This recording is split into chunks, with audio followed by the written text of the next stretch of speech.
Hello' everyone, মোৰ home কিচেনলৈ আপোনালোকক সকলোকে স্বাগতম জনাইছোঁ। আজি মই বনাম বগৰীৰ জ্বলা মিঠা আচাৰ। তো মই কেনেকৈ বনালোঁ বগৰীৰ জ্বলা মিঠা আচাৰ আহক চাই ল'ব। বগৰী আচাৰ বনোৱাৰ আগতে আধা ঘণ্টামান তিয়াই ৰাখিব লাগিব, যিহেতু বগৰীখিনি শুকান হয়। তো তিয়াই ৰাখিলেহে চফ্ট হ'ব। আৰু এয়া মই সৰিয়হৰ তেল দিছোঁ আৰু ইয়াত জিৰা দিম আৰু নিমখ, হালধি গুড়ি, জলকীয়া গুড়ি দি দিম আৰু কাটি লোৱা পিঁয়াজ। আটাইখিনি দি বগৰীখিনি ফ্ৰাই কৰি ল'ম।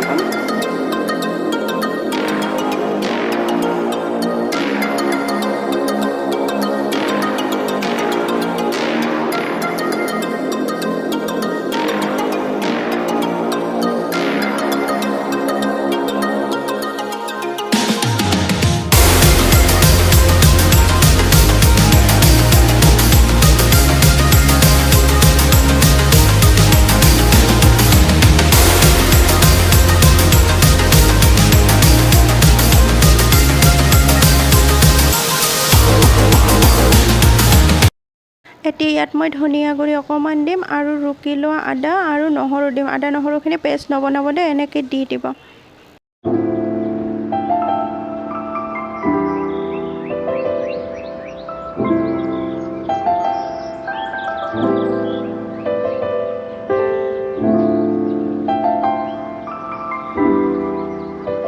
বগৰীখিনি ধুনীয়াকৈ ফ্ৰাই হৈ গৈছে। এতিয়া পানী দি অকণ গ্ৰেভি বনাবৰ কাৰণে ইয়াত পানী দিম।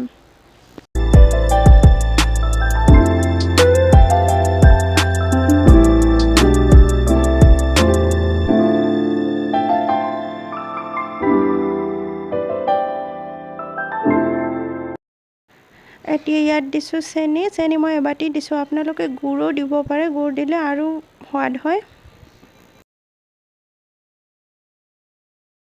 চেনি দিয়াৰ পিছত আৰু অকণ পানী দিম আৰু মই আৰু অকণমান জলকীয়া গুড়ি এড কৰিছোঁ। আপোনালোকে যদি জলকীয়া কম খায় বা জ্বলা কম খায় তেতিয়াহ'লে নিদিলেও হ'ব।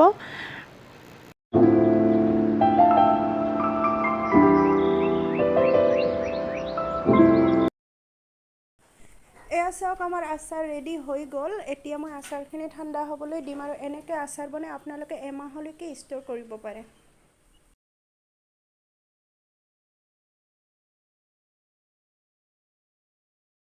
চাওক, কালাৰটো ইমান ধুনীয়া হৈছে।